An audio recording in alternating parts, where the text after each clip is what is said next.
From LNN USA, it's Good Day VA, brought to you by Dunlop House.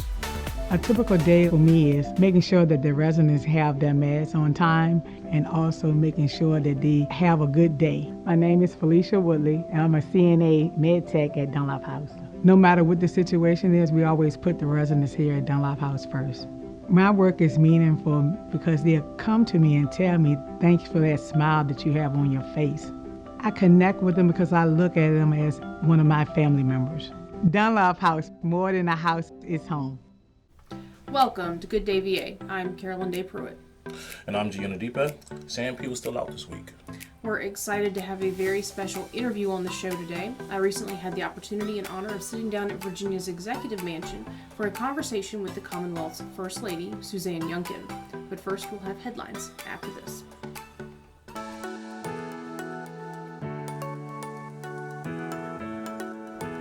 Yes, you can still get haircuts, colors, highlights, waxing services, everything that's going to make you look great right here at the Apothic Company.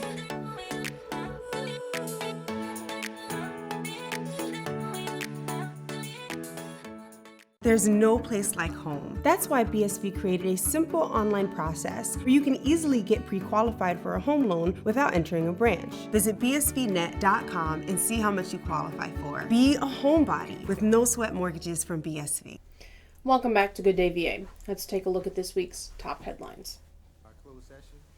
At the Tuesday, May 16th Petersburg City Council meeting, council members voted unanimously to approve a 20% rate increase for waste collection services to Petersburg residents. On March 22nd, Meridian Waste Virginia LLC submitted a petition to the Central Virginia Waste Management Authority seeking a $4 increase to the current cost of waste collection per household. According to Meridian, the basis of that request was unusual changes, which Meridian outlined as fuel cost increases, inflation, labor costs, supply chain issues, and increases in both tonnage and cost of disposal. Meridian had previously requested a rate increase back in July of 2021, but Central Virginia Waste Management denied that request. Now the rate for collection will go from $20 to $24, a 20% jump. According to Meridian, that increase, which will be retroactive to April 1st of this year, will cover losses that the company incurred due to factors beyond its control. There was no discussion of the rate increase in Tuesday's council meeting. In fact, the entire matter took less than 2 minutes from start to vote, with all councilors voting in favor of the increase. Councilman Charlie Cuthbert was absent from the meeting. And while the $4 increase was written into the agenda packet, neither the current cost, the new cost, or the dollar amount of the increase to the fee was even spoken aloud during the meeting. Alvarez and Marshall Public Sector Services recently presented to Hopewell City Council a 161-page report on their assessment of the city's financial state. The report expressed significant concerns about the city's lack of timely financial reporting and audit controls. Based on the 2018 audit report, the Auditor of Public Accounts noted several factors that might indicate a situation of distress, including lack of essential resources, lack of sufficient staff with the necessary expertise in local government operations, accounting, and financial reporting, inadequate resources to address financial and business software issues, and 84% of audit findings identified by independent accountants for fiscal years 2014 through 2018 remaining unaddressed. Despite that report, the Alvarez and Marshall firm also provided a 27-point plan to address the current situation in the city, including addressing cash and ledger backlogs with enhanced resource teams, executing a work plan to complete the 4 outstanding audits as soon as practical, but at least within the next 12 months, establishing a separate audit for the Hopewell City Public Schools, recruiting, hiring, and retaining experienced and qualified finance department and city treasurer's office professionals, and improving internal controls. The entire report is available for public review on the city's official website by clicking on Meetings and Agendas and choosing the May 11th meeting date. Colonial Heights police are investigating what they are calling a road rage incident that sent a woman to the hospital with a gunshot wound. Around 1 p.m. on Thursday, May 11th, officers responded to the 600 block of the boulevard where they found a 25-year-old woman sitting in her car suffering from a gunshot wound to the leg. The woman told officers that she became involved in a road rage incident with another vehicle on Dupie Avenue near the campus of VSU. 2 people, a driver and passenger, were reportedly in the other vehicle. According to the victim, as she entered Colonial Heights from Chesterfield County, that other car pulled up beside her, and one of the occupants brandished a firearm and fired 1 shot at her car. That bullet passed through the car and struck her in the leg. She was taken to Southside Regional for treatment. The other vehicle fled the scene, and Colonial Heights PD are now investigating the road rage incident.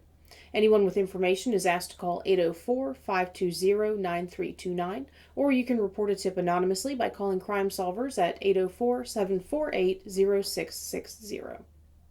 Dinwiddie County is currently facing a dilemma many rural localities have been facing over the past few years: the development of solar farms. During its Tuesday, May 16th meeting, the county's Board of Supervisors received a presentation from Energix detailing the Lily Pond Solar Project, a proposed 80-megawatt installation of ground-mounted panels. Energix petitioned the board for the rezoning, conditional use permit, and siting agreement for 1,891 acres in the Reams area of Dinwiddie. According to the company, 500 of those acres would be installed with solar panels. The board also heard comments from citizens about the proposal, with residents on both sides of the issue speaking their minds. Those in support of Lily Pond Solar cited increasing need for electricity, the influx of revenue to the county that could be used to fund other needs such as public safety, as well as the rights of property owners to use their property as they wish. Those opposed to the development cited deforestation, loss of farmland, watershed impact, drainage issues, impacts to wildlife, and preservation of the rural nature of the area. The points on both sides of the discussion reflect similar debates that other counties have held about solar farms, including neighboring Prince George. But a unique element of Dinwiddie's discussion is the nearness of the proposed development to historically significant battlefields. Both the Petersburg Battlefields Foundation and the American Battlefield Trust had representatives at the meeting to emphasize the impact of the development on the preserved battlefields and surrounding conservation areas. After an extensive public comment session, the board members voted unanimously to table a decision on the Lily Pond Solar Project until their June 20th meeting. Both citizens and board members expressed the need for an official set of county policies regarding the development of solar farms. A house fire in Colonial Heights early this week left one adult and 2 children severely burned and a family without a home.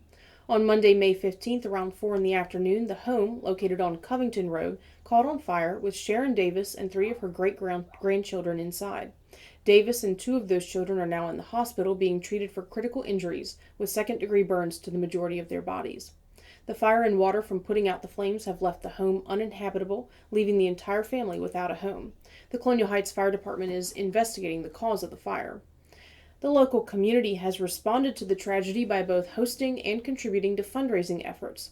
Those funds will help the family pay for lodging as they figure out their next steps. Petersburg City Assessor is asking owners of commercial properties in the city to submit income and expense information to assist in the assessment process. According to the assessor's office, they are permitted by law to collect such information so that it can be used to create fair and equitable assessments for properties. Commercial income producing property includes apartments, mobile home parks, hotels, office buildings, shopping centers, and self-storage units. There are over 900 commercial property owners in Petersburg, and each can expect to receive a letter soon detailing what information to submit and how. Owners who don't submit the requested information will receive an estimate that may not reflect their actual net income. According to the assessor's office, sending the information in now during the reassessment period could save owners having to submit an appeal later. For more information, you can contact the city assessor's office at 804-733-2333. Prince George High School was recently distinguished for excellence in music. The Virginia Music Educators Association awarded the school with the Blue Ribbon School Award, honoring both the school's marching band as well as its choir. The Blue Ribbon Award is the highest award given to school music programs in Virginia and recognizes excellence achieved in band, orchestra, and choral performance. For a school to be considered for the award following an application process, the top performing groups must perform 2 pieces from approved graded music lists. All disciplines in a school must receive a rating of superior at assessment to qualify for the award. Most recently, Prince George High School's Marching Royals took their talents to Florida's Walt Disney World, showcasing their musical prowess to parkgoers in early April. The school's chorus received the VMEA's recognition on the heels of their performance of the national anthem at the Fort Greg Adams redesignation ceremony in late April, an event viewed by thousands both at the event and around the country. Last Thursday evening, May 11th, over 300 entrepreneurs, business owners, and nonprofit directors gathered at the Keystone Tractor Museum for the Southern Virginia Regional Chamber of Commerce's annual dinner and awards ceremony. The event featured a keynote address from Dr. Patrice Perry Rivers, director of Virginia State University's Center for Entrepreneurship, and also honored those serving Colonial Heights and Petersburg as educators, firefighters, law enforcement officers, and dispatchers. The Chamber also presented 2023 awards to standout businesses, including Daffodil Boutique as Small Business of the Year and Stroh-Snyder Chevrolet as Large Business of the Year. South Park Carpet and Colonial Plumbing and Heating both tied for Small Service Business of the Year. The James House took home Nonprofit of the Year, while Incredible HVAC was awarded Entrepreneur of the Year. Old Town's Alibi is the Small Economic Impactor of the Year, and Waukesha Development the Large Economic Impactor of the Year. Ray Ferguson of Roof Max, the Fort Lee Boppers, and Escape Old Town was named Business Person of the Year, while Brody Rutzel of Tegrity Marketing was awarded Rookie of the Year. Brian Atchison of My Foot Guy is this year's Chamber Member of the Year, while Bev Brandt is the Chamber's Volunteer of the Year, and Dylan Cousins is the Junior Volunteer of the Year. Finally, Bert Gunter is the 2023 Rockstar of the Year. Congratulations to all of the winners of this year's awards. The evening of Friday, May 12th, the Petersburg and Dinwiddie Kiwanis Clubs hosted their 37th annual Shrimp Feast. The Pecan Grove at Richard Blaine College was filled with event-goers enjoying the delicious food, drink, and good music.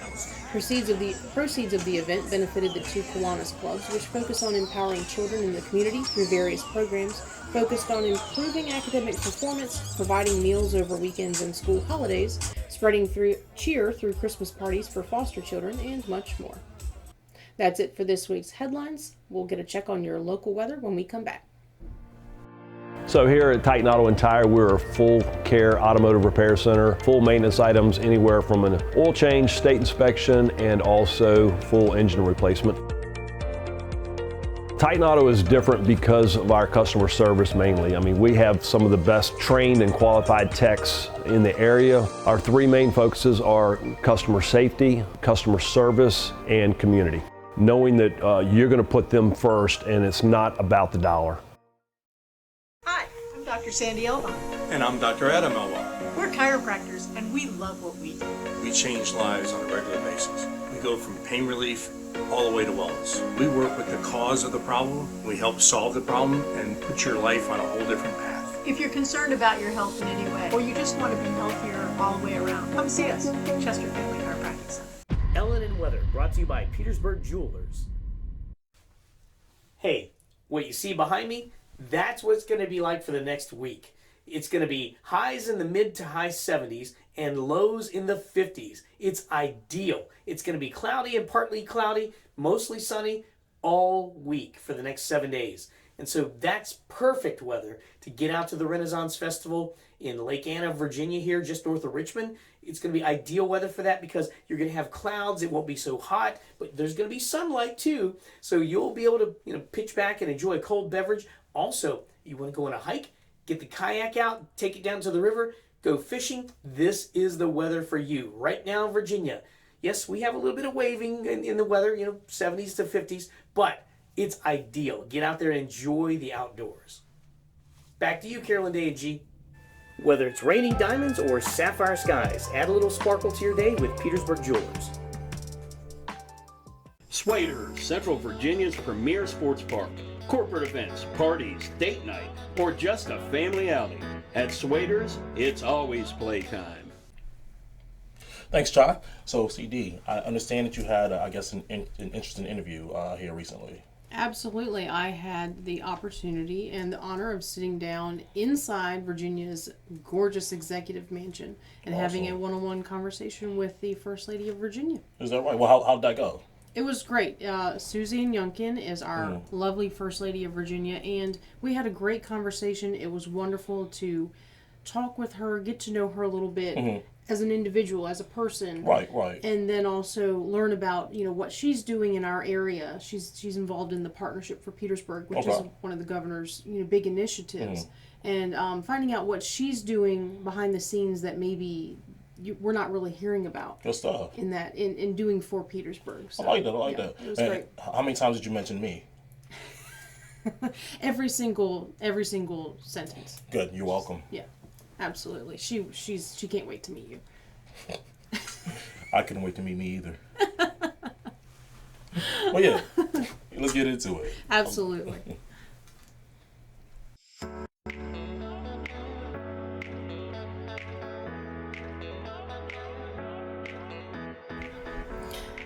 We're here at the Virginia Executive Mansion, joined by First Lady of the Commonwealth of Virginia, Suzanne Youngkin. Thank you so much for sitting down with us today. Thank you, Carolyn Day, for being here. It's and our welcome pleasure. to Virginia's Executive Mansion, It's the beautiful. oldest in our nation, as a matter of fact. An amazing piece of history. It It's is. absolutely gorgeous. You've done a wonderful job. Thank here. you very much.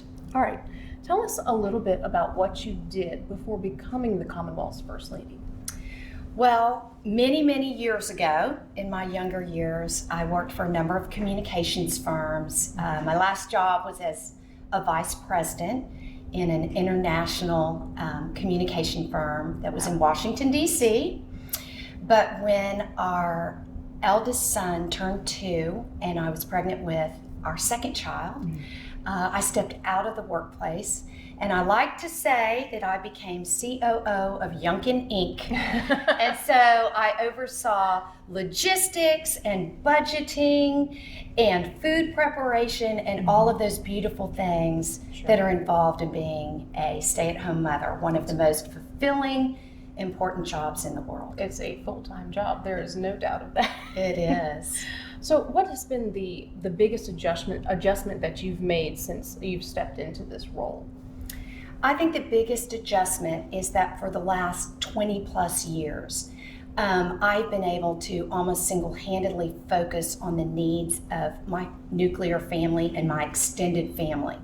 So everything that our 4 children were involved in, as well as my husband and those around us that we cared for, elders and sisters and brother-in-laws, very exciting, nieces and nephews, I was a part of.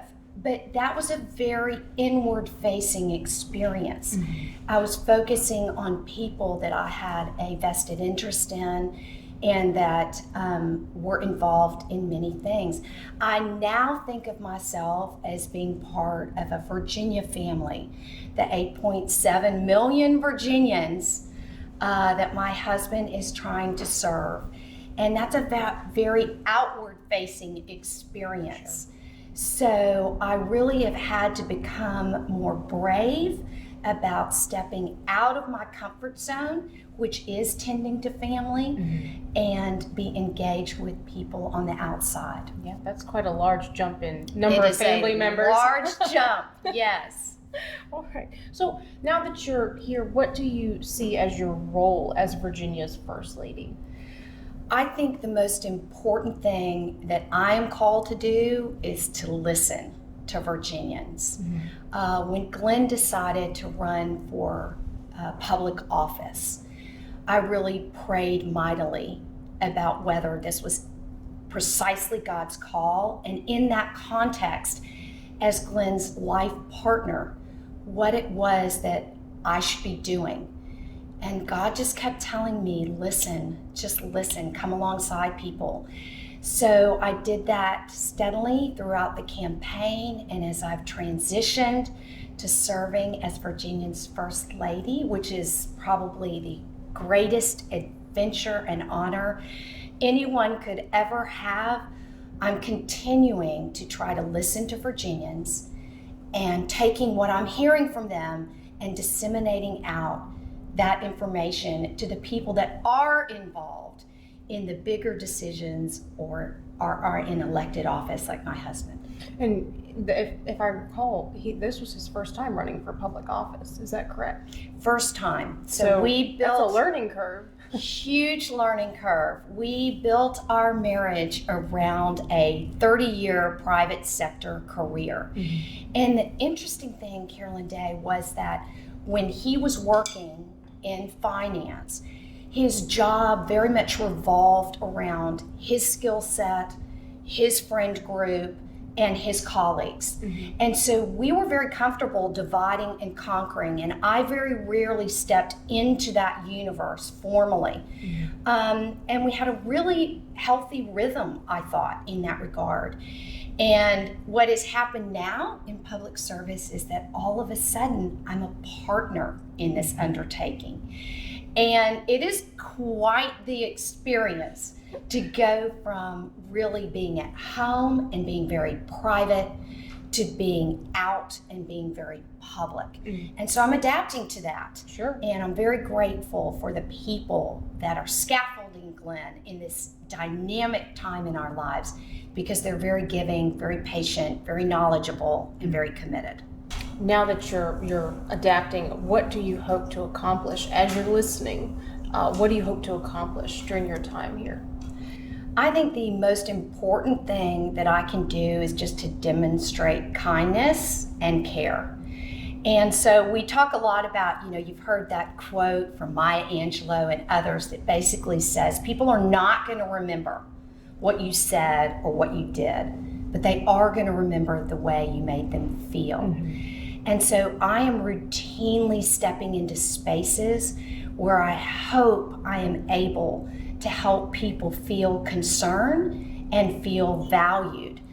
Just yesterday we celebrated National Fentanyl Awareness Day. And I use the term celebrated intentionally. It's a very somber topic.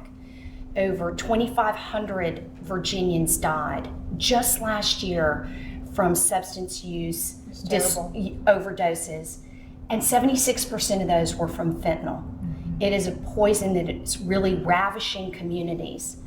And so we stepped out and came alongside Virginians with Revive training on how to use naloxone to revive persons that are overdosing from opioids. We visited students in schools to communicate the dangers, and we sat with fentanyl families, a group of people you never want to be a part of, but very faithful, very formidable mothers who were saying, we are not going to sit idle. We are going to turn our grief into action, and we are going to talk to Virginians about the danger of fentanyl. And so I really do feel very, very emboldened by the opportunities that we have to educate and care for Virginians. And so if we leave and the only thing that anyone ever says about me is that she was particularly kind, then I will feel like I have done a very, very exceptional job. I think that's a wonderful goal. I think Thank more people you. should have that as a goal. Thank you. So what do you think are as you talk about your kindness and listening, what are your responsibilities as First Lady to this family of Virginians that you now have? Well, I think I have a responsibility to show up. And I will say that's challenging when you are not an inherent extrovert like my husband is, when you have had the distinct luxury, and I do know it's a luxury, to be able to stand in that gap with your family for years at home and serve them. There are days where I wake up and I do have to rely on that Psalm 118 that says, this is the day that the Lord has made. Let us rejoice and be glad in it. And I have to step into service. And it's not always easy, but I'm determined to do so. And I think the Partnership for Petersburg that we are endeavoring to do uniformly across state and local government is a great, great example of a space that I've been called into. And I'll give you an example. I'm not a policymaker. I'm not a politician. I'm not an elected official. And yet I understand that Petersburg is a community that really is in need of hope.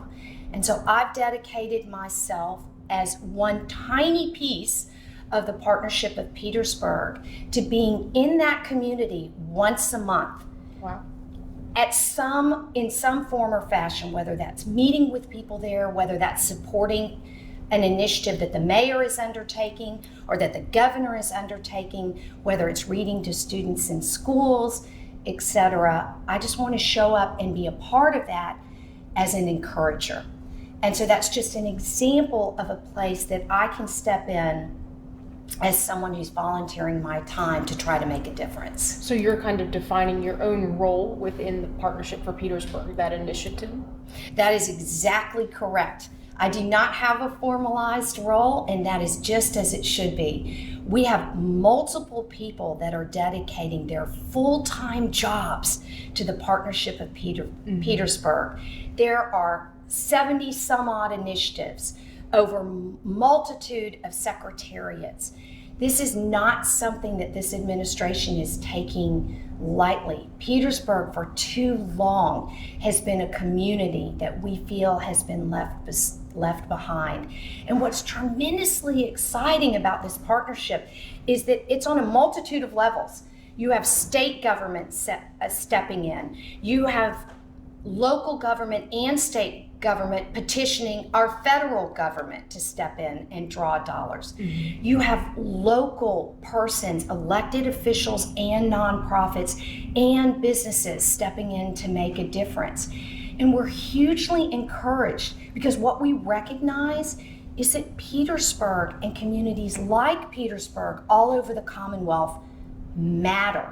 They really matter.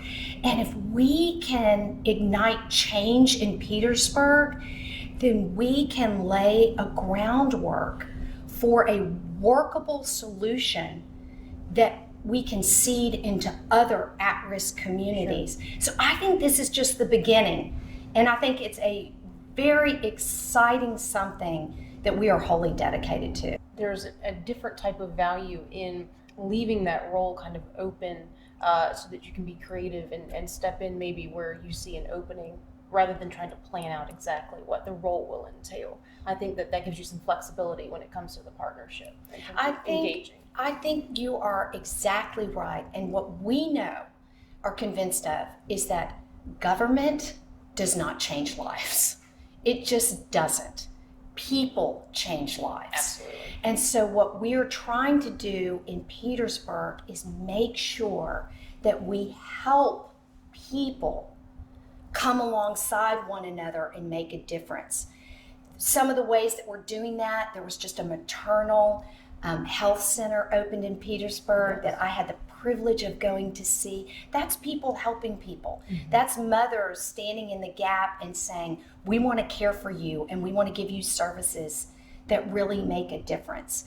There's a community resource center that just opened in Petersburg, which allows government, quasi-government, nonprofit entities to be in a single place where people in Petersburg looking for assistance and help can go to learn more.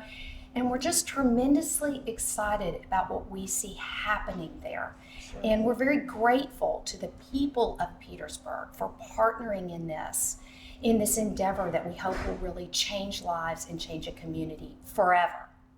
Petersburg is, it's a community, it's also its own sort of family. Yes. What do you see as one of the toughest challenges facing the city? I think one of the toughest challenges is seeding in hope. I think that a lot of people in Petersburg wake up every morning very distraught because they're not sure how they're going to get through that single day, much less the week, the month, etc. And I think that what we're trying to do is demonstrate that there are people there to help. You know, Glenn and I committed to donating his gubernatorial salary back to the people of Virginia. Mm-hmm. We are blessed enough to be able to do that. One of the places that we gifted a quarter of his gubernatorial salary to last year was Pathways. Pathways is a nonprofit in Petersburg that runs a free health clinic. Let me reiterate that, free. Anyone that walks through the doors can get services. It also runs a dynamic workforce preparedness program for Petersburg's young people. And Glenn and I looked at that and we said, that is an organization that we deem to be particularly unique in that community and very worthy of our support. And so again, we're looking at all different ways to scaffold the people of Petersburg and to tell them that there are those out there that are trained for and ready to serve them. And so I think it's going to be difficult. I think that for many, many years, the health outcomes and the data that came out of Petersburg was bleak. But we are looking for a bright new beginning. And I think that if we can continue to say to mothers, to grannies, to teachers, to superintendents of schools, to those in the hospital systems, to those at the food banks, to those in corporate America that are rebuilding their businesses there. We're here to help. We're here to serve, and we believe in you. And oftentimes just telling people that they are loved and that they are really, really there to be encouraged, I think goes a long way. So what would you say, we talked about the challenges, what do you think Petersburg's greatest strength is? You know, Petersburg is a historic place. We have to remember that Petersburg and Richmond were the only two places that Abraham Lincoln visited immediately after the Civil War. Mm-hmm. I mean, this is the kind of history that is embedded in the community of Petersburg. And what I'm seeing when I go there are people that are full of compassion and full of fortitude. You know, I will visit later today, as a matter of fact, I'm so encouraged. I will visit the YMCA's new playground in Petersburg, mm-hmm. a place where families can go to feel safe and gather. And I will also visit one of the YMCA's after-school programs. I went and read to its students a couple of months ago and had the joy of picking apart the fact that a disproportionate number of those students have May birthdays. So we're bringing a birthday cake and we're going to celebrate those young people. That's exciting. What the YMCA is doing in Petersburg is very heartening and very real in terms of safety for our young people and encouragement. And so again, I think we have to acknowledge that Petersburg is a very, very important part of Virginia and our nation's history. And we owe it to Petersburg to be a part of its future. And so I really feel blessed to be playing a role in this. Wonderful. As we wrap up, people often look to their leaders for hope as they face tough times. Right now, looking at the national and the international landscape, there are many issues for Virginians to be concerned, maybe a little fearful of. We have uncertainty, fear of world events, the economy. What would you say to those people who are facing fears centered around those things? Well, I am a woman of faith. I have been very open about that from the beginning. It's a place where I draw strength and comfort. I don't think I could be doing this today, this interview with you, or serving my husband and our large Virginia family if I did not have that. I think that the people of Petersburg do need to turn their eyes back towards a loving God who promises grace and promises hope. But the other thing that God calls us into is a love of neighbor. So the interesting thing is we are all created in the image of God, and the number one task that he lays before us is to love our neighbors as ourselves. And so what I am really trying to do with my Women and Girls initiative in particular, and with the partnership of Petersburg, is step into places where I can encourage women and girls and leaders to love one another in the same way that they love themselves and their nuclear families. And I do think that when we focus on the small joys, when we step back and extricate ourselves from our screens and social media and extricate ourselves from the noise that we're hearing at the national level, we can see the love in someone's eyes. We can enjoy holding a child's hand. We can enjoy cutting birthday cakes together or playing on playgrounds together. And we can feel a sense of camaraderie and community that is essential to our humanity. We were designed for fellowship. And so as we step out of this pandemic and step into parties and service of people, we will feel emboldened and encouraged And so I am just looking for ways to be a part of the enthusiastic and really remarkable change that I'm witnessing happening in Petersburg.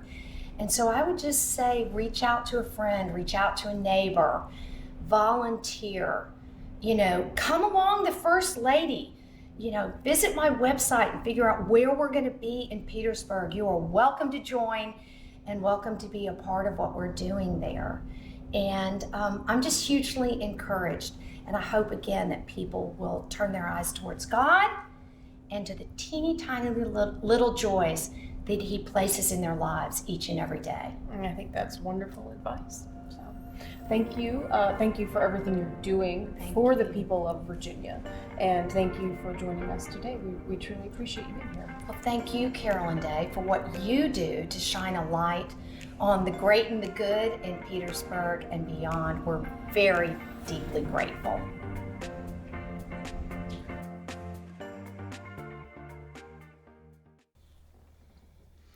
It was a pleasure to have that conversation with the First Lady. Behind the scenes, she also gave us a little update on her efforts to showcase Virginia artists in the Executive Mansion, and the stories behind some of the pieces that have been selected are fascinating. It is absolutely worth scheduling a visit to tour the Governor's Mansion. It's just absolutely gorgeous. Is it? Yeah, absolutely. I know, I live there. Thank you again for tuning into the show. If you'd like to be notified when our new videos drop, be sure to subscribe to our channel on YouTube and click the notification bell. We'll be back in a moment. It's time you heard the best fried chicken doesn't come out of a bucket or a box. You'll find it fresh out of the deep fryers at Breeze Inn. Virginia's finest chicken. Succulent, juicy chicken with a crispy coating. Hungry for more? Try our pulled pork barbecue, real Philly cheesesteaks, and mouth-watering burgers. Home to Virginia's finest chicken. And oh yeah, we've got a convenience store too.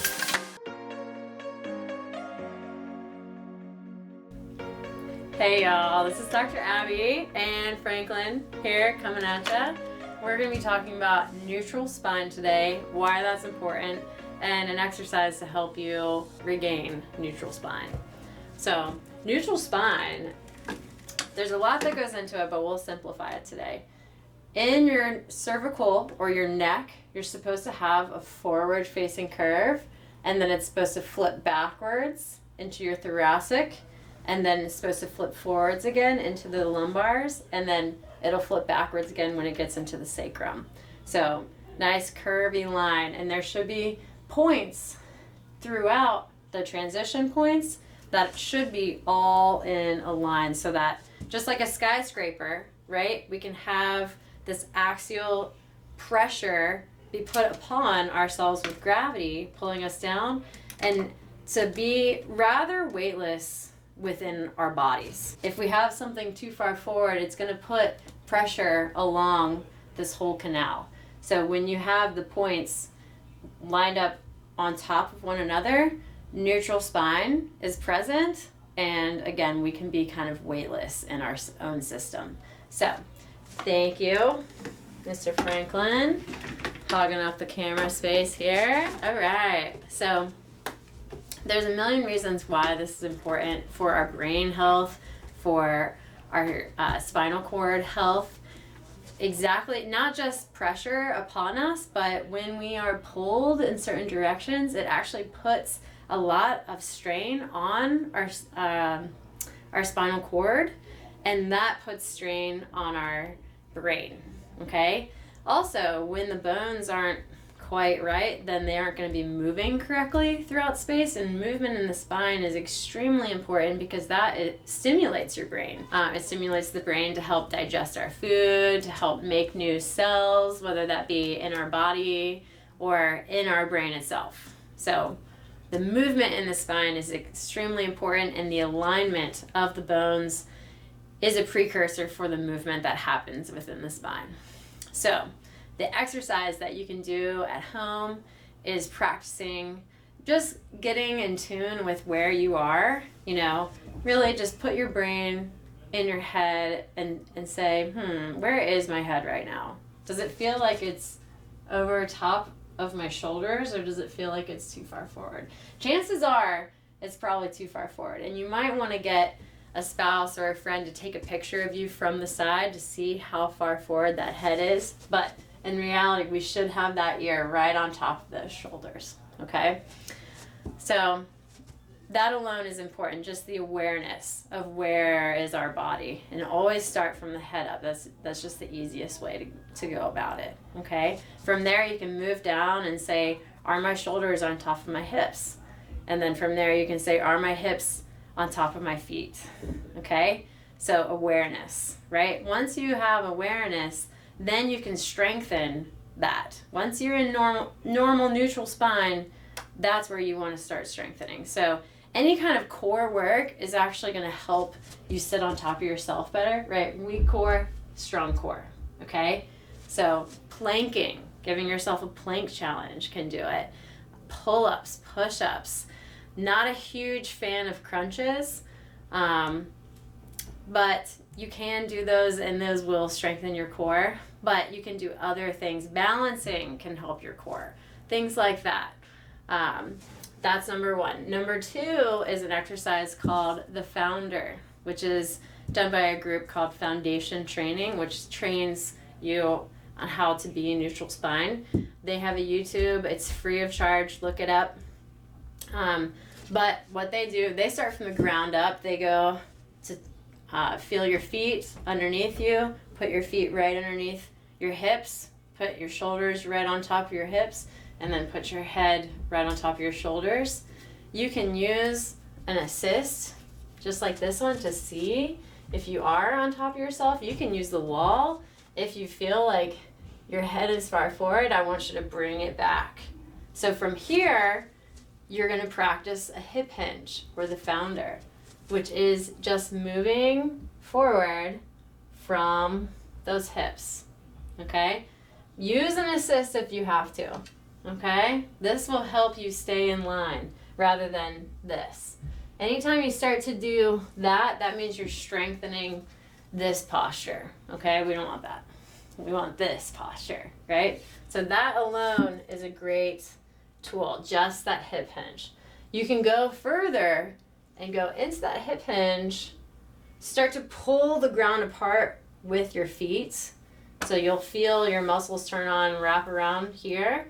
And then from there, what I want you to do is bring your hands up and then push your hands together and breathe into your belly while you are pulling that ground apart. Do that for 10 breaths or so, and then stand up nice and tall, and then shake it out, and then do it again. This is so important in the morning, especially when you are kind of setting the tone for your day. So a lot of times people will bend over, brush their teeth over the sink like that.